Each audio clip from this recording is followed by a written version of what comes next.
Tafkin tu. Tiba-tiba hari kita nak putus nyawa, kalimah la ilaha illallah kita dengar di telinga kita, akhirnya kalimah tersebut kita dah nak lafaz. Berdebar ni hanya Allah Ta'ala je tahu. Pasal apa Allah Ta'ala kunci tu lidah tu? Pasal apa Allah Ta'ala beri berat tu lidah nak sebut kalimah tu? Di antara dia, kenapa? Muderhaka kepada mak dan ayah. Sini muslimat ada buat slide apa, lepas ni telefon balik. Sudahlah, saya pesan saya muslimat dengan mak dengan ayah ni tolong dia. Ada sumbing sikit-sikit apa tolak tepi lah. Pasal apa? Dah dia mati dah tak guna dah kita nak baik. Habuang sekarang tengok hidup ni kalau kita nak baik pun.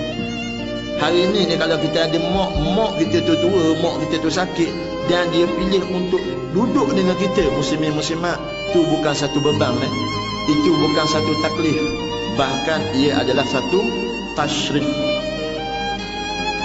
Mak kita nak duduk dengan kita tu, dia bukan satu taklif, dia satu tashrif, dia satu kemuliaan. Pasal apa? Between di antara anak-anak dia tu, dalam 8 orang 9 orang, cuba kita tanya dia kita, kenapa mak nak duduk dengan aku? Muslimat, orang jadi mak dia suka dia pandang. Dia suka kita ni dia pandang. Bukan kata dia tak beraya anak dia ni, beraya. Tapi ada something yang kata dia dengan kita ni match. Ada sesuatu yang kata dia dengan kita ni match. Muslimat, ada mak dia jaga betul-betul lah. Mandi mak. Kita ni tak sampai lagi masa tu tak sampai lagi. Mak kita mandi kita beribu-ribu kali dah. Mak kita mandi kita nak boleh kebesar ni muslimat duk mandi ke kita ni beribu-ribu kali dah.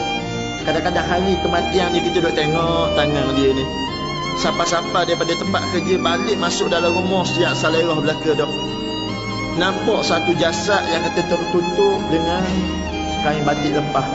Muslimat terlambatlah nak baik. Bila kita balik, mak kita tahu-tahu dapat panggilan, bang, mak mati dah ni.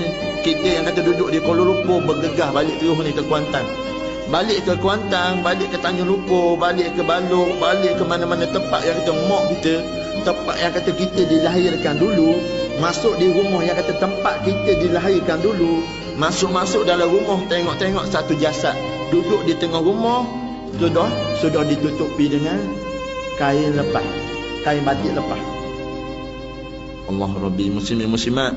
Mata tu, masa tu mata tangkap ni kaki tak boleh nak langkah ni. Kaki ni tak boleh nak langkah ni. Duk tengok jasad tu aku kenal ni. Muslimat, kaki melangkah ni slow ni. Lutut rasa macam nak cabuk ni. Melangkah tu pergi belek ni, duduk macam duduk di antara dua sujud tu. Duduk tepi jasad mak kita belek. Kita belek ni. Akak kain batik lepas dia tu, muslimat. Tengok yang kata seorang manusia, kita cukup kenal dia.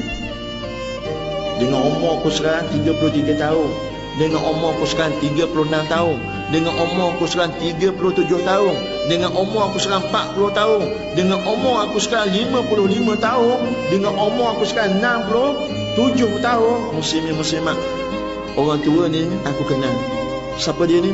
Inilah mak aku. Inilah mak aku. Kita raba tangan dia ni.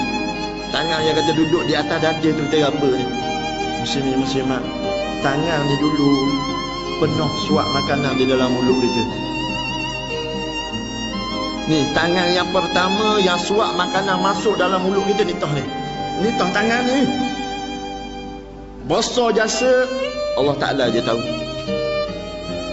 Ni tangan, walau kita tengok tangan ni kaku sejuk dah, tapi tangan ni dulu pernah pegang aku dulu ni.